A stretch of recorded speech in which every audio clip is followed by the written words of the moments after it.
मातृभूमि के सभी दर्शकों को नमस्कार। आप देख रहे हैं पहाड़ टीवी और मैं हूं आपके साथ मोहित लोमी।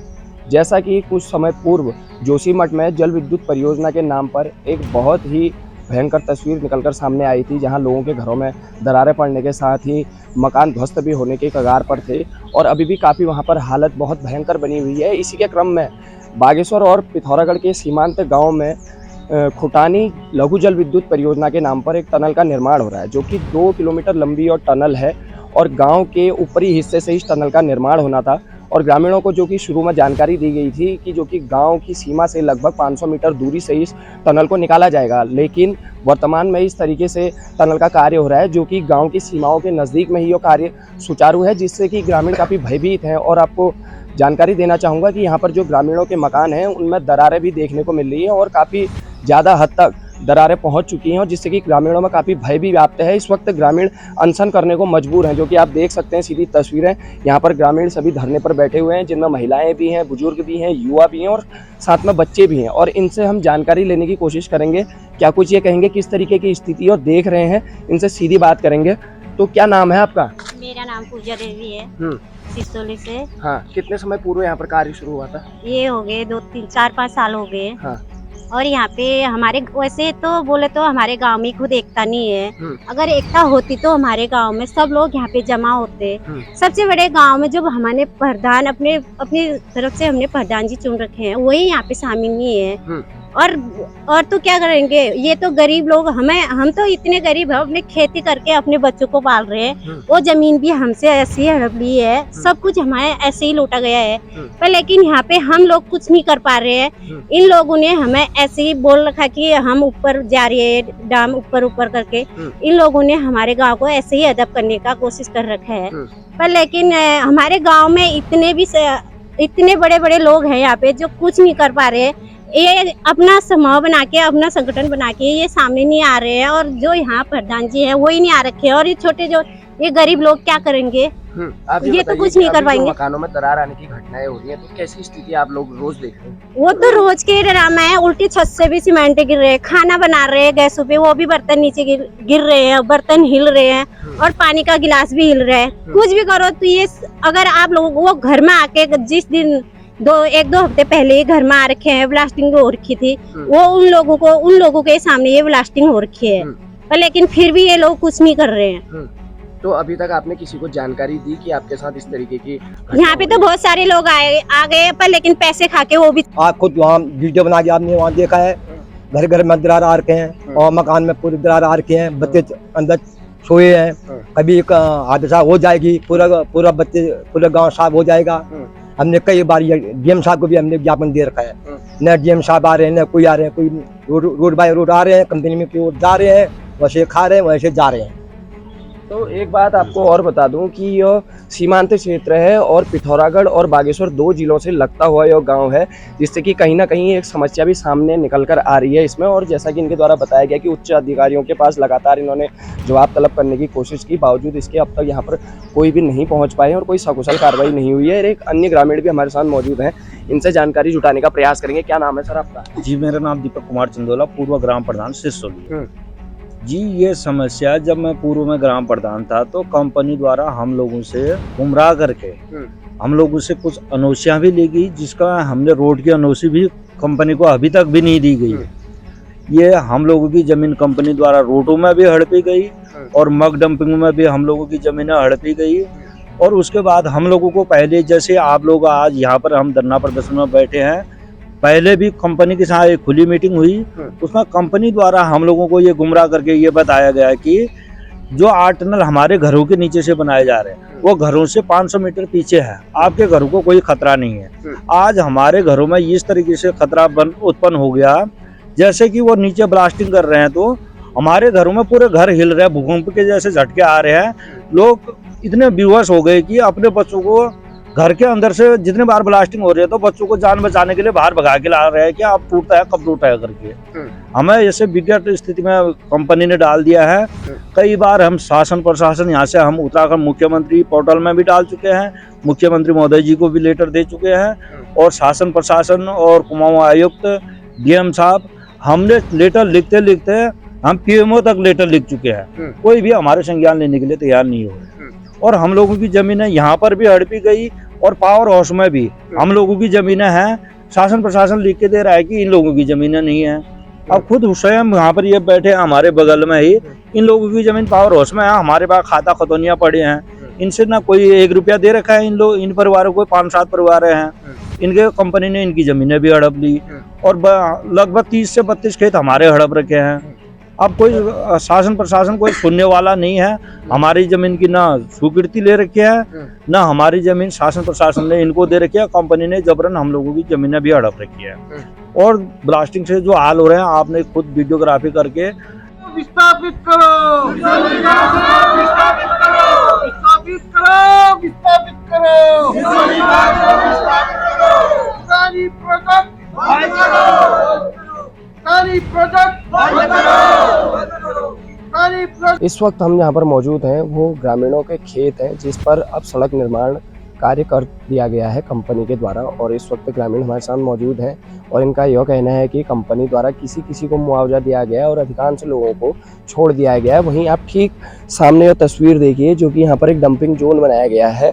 इस डंपिंग जोन को ग्रामीणों की ही जमीन पर बनाया गया है और इसमें भी इनका कहना है कि जो ग्रामीणों को, अधिकांश ग्रामीणों को मुआवजे से वंचित रखा गया है। क्या कुछ यह कहना चाहेंगे, इनसे जानकारी लेंगे।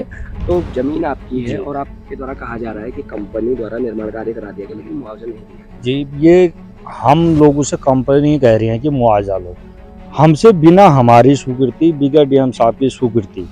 ये रोड यहाँ से पास भी नहीं थी। ये रोड प्रधान द्वारा खुदवाई गई है, ग्राम प्रधान और कंपनी द्वारा मिली-जुली भगत करके हम लोगों की जमीनें जबरन इस रोड में काट दी गई। हम कोर्ट गए हैं, हमने कोई पैसा नहीं लिया। तो ये मग डंपिंग जो आप देख रहे हैं, ये भी ग्रामीणों की भूमि है। इसमें भी कुछ लोगों को जो प्रधान के फेवर के, कोई प्रधान के परिवार के थे, कुछ लोगों की जमीनें यहाँ पर ले ली है प्रधान के मिली-जुली भगत से। तो और जो गरीब काश्तकार हैं उनकी जमीनें जबरन मलबा डाल के ढक दिया गया। इसमें अगर जांच हो जाएगी तो इसमें जिसकी जमीनें हैं उसको कोई पैसा नहीं दिया जा रहा है, कोई किराया नहीं दिया जा रहा है। जो कृषि योग्य भूमि थी बर्बाद करके नष्ट कर दी गई है। और जो ये रोड है जिसमें हम अभी खड़े हैं, ये टोटल यहाँ से लेके वो बैंड तक हमारी भूमि है। उसमें हमने ना 1 रुपया दिया, ना हमारे परिवार से कोई स्वीकृति ली गई और जबरन हमारी ये जमीन को कंपनी ने काट के हम पे ही झूठा मुकदमा भी किया। हमने विरोध किया तो हमें एक छोटे से एक मोबाइल की चोरी में 18 दिन तक अरेस्ट करवा दिया। हम पे भी झूठे आरोप लगाए। अगर कोई गांव से आवाज़ उठाते हैं तो कई लोगों के पास कंपनी द्वारा कई लोगों पर यहाँ झूठे मुकदमे भी दर्ज किए जा रहे हैं। इस तरीके तो एक सवाल यह भी सामने निकल कर आ रहा है कि जो कि परियोजना बनाने के समय यह कहा गया है कि किसी भी प्रकार का धार्मिक स्थल, पौराणिक स्थल इस परियोजना के मार्ग में बाधा नहीं बन रहा है। वहीं ग्रामीणों का कहना है कि ऐसे कई स्थल हैं जो कि इस परियोजना के अंतर्गत आएंगे, उस पर भी इनकी जानकारी लेंगे। क्या कहेंगे जी? ये जो सत्योश्वर हमारा मसान देवता मंदिर है और शिवालय है, उसमें 15-20 ग्राम पंचायतों का शमशान घाट भी डूब में आ रहा है। तो उसमें शासन प्रशासन और कंपनी द्वारा जो ज्वाइनिंग लेटर में है कि कोई यहाँ पर शमशान घाट, शिवालय, मंदिर कुछ नहीं है। उसमें सार्वजनिक पुल भी है, सार्वजनिक मंदिर भी है हमारा, और उसमें हमारा शमशान घाट भी है, उसको भी कंपनी द्वारा डुबाया जा रहा है। और शासन प्रशासन ने भी लिख के ये दे रखा है कि यहाँ पर कोई स्थान नहीं है।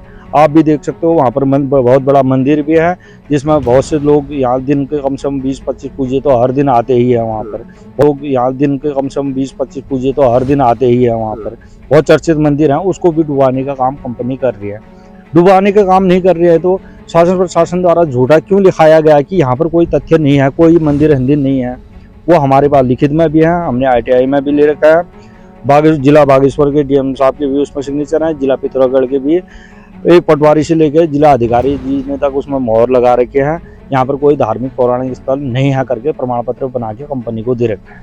वो चीज़ें हमारे पास भी हैं और जो भी चाहे हम दिखाने के लिए तैयार हैं। मांगों में हमारे गांव को विस्थापित करके किसी अन्यत्र जगह जो है हमारे को विस्थापन के क्षेत्र में रखा जाए और जिससे कि हमारा जीवन खतरे की जद में ना रहे। इसकी जगह आप एक टनल की जगह दूसरा टनल भी आप बनाइए, ऐसा इनके द्वारा साफ तौर पर कहा गया है। एक जनप्रतिनिधि भी इस वक्त यहाँ पर इनकी मांगों को अपना समर्थन देने के लिए आए हैं, इनके धरना प्रदर्शन को अपना समर्थन देने के लिए आएंगे। इनसे भी जानकारी लेंगे कि आज इन्हें दूरस्थ क्षेत्र से यहाँ पर आने की जरूरत क्यों पड़ गई। क्या कहना चाहेंगे? क्या नाम है सर आपका?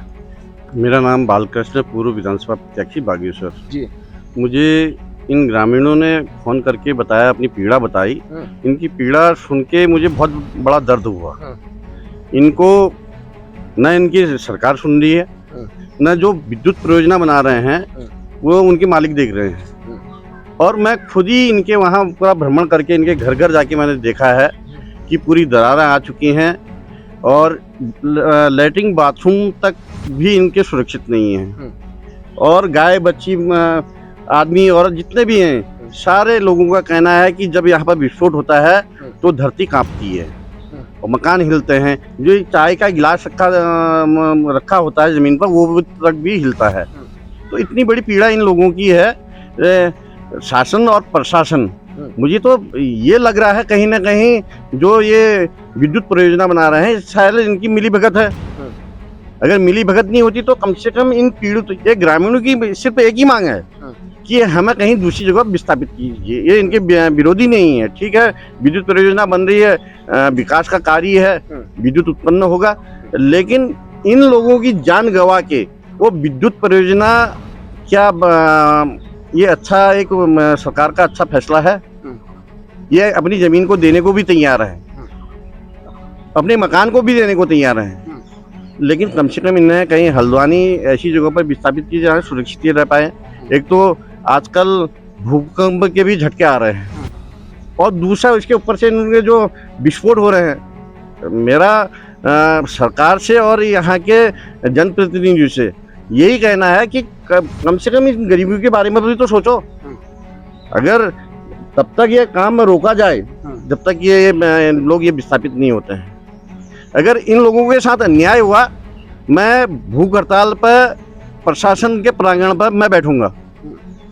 मैं अभी इनकी पीड़ा को लेके डीएम महोदय के पास जाऊंगा और उनको बताऊंगा। अगर उसके बाद भी और मेरी बात अगर सीएम साहब सुन रहे होंगे, आप देखिए कितने गरीब लोग हैं। ये इनका पशुपालन, खेती बाड़ी इनका रोजगार है और वो ये इतने दूरस्थ क्षेत्र में रहते हैं। पिथौरागढ़ के लास्ट छोर पर ये रहते हैं, बागेश्वर के सीमांत उसमें रहते हैं। न इनको बागेश्वर जनपद से कोई लाभ मिल पाता है, न पिथौरागढ़ से ही लाभ मिल पाता है। इनको तो ऐसे इनकी जैसे एक आदि मानव लोग अपने जीवन व्यतीत करते हैं, उसी तरह के लोग व्यतीत हो रहे हैं। और मैं सरकार से कहना चाहता हूँ, अगर जल्दी से जल्दी इनकी अगर सुध नहीं ली गई तो मुझे अपने प्राणों की अगर बाजी भी लगानी पड़ेगी। तो मैं प्रशासन के प्रांगण में धरना प्रदर्शन करूंगा। उसके बाद ये ग्रामीण आने को भी तैयार हैं। मैंने ही इनसे कहा कि एक दफा मैं डीएम साहब से इससे मैं वार्ता करके उनको ज्ञापन देके और उसके बाद तत्काल ये हम जल्दी से जल्दी इसमें धरना प्रदर्शन करेंगे, आमरण अनशन करेंगे। धन्यवाद।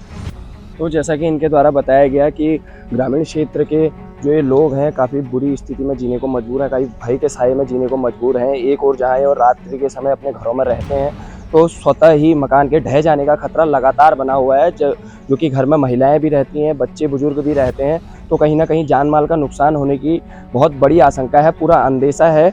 और जिस प्रकार की घटना जोशीमठ में सामने आई थी, जिस प्रकार की तस्वीर सामने निकल कर आई थी, उससे कहीं ना कहीं पहाड़ी क्षेत्रों में एक प्रकार का भय भी अब व्याप्त हो चुका है कि ऐसी तमाम घटनाएं किन्हीं अन्य पहाड़ी क्षेत्रों में ना हो सके। वहीं इस प्रकार की लघु जल विद्युत परियोजना से जो संकट सामने देखने को मिल रहा है, टनल बनाने के साथ ही जो भूकंप के झटकों की तरह ही इन्हें महसूस हो रहे हैं, तो उससे सीधा सीधा अंदाज़ा आप लगाइए कि किस तरह के भय के साये में जीने को सभी ग्रामीण मजबूर हैं।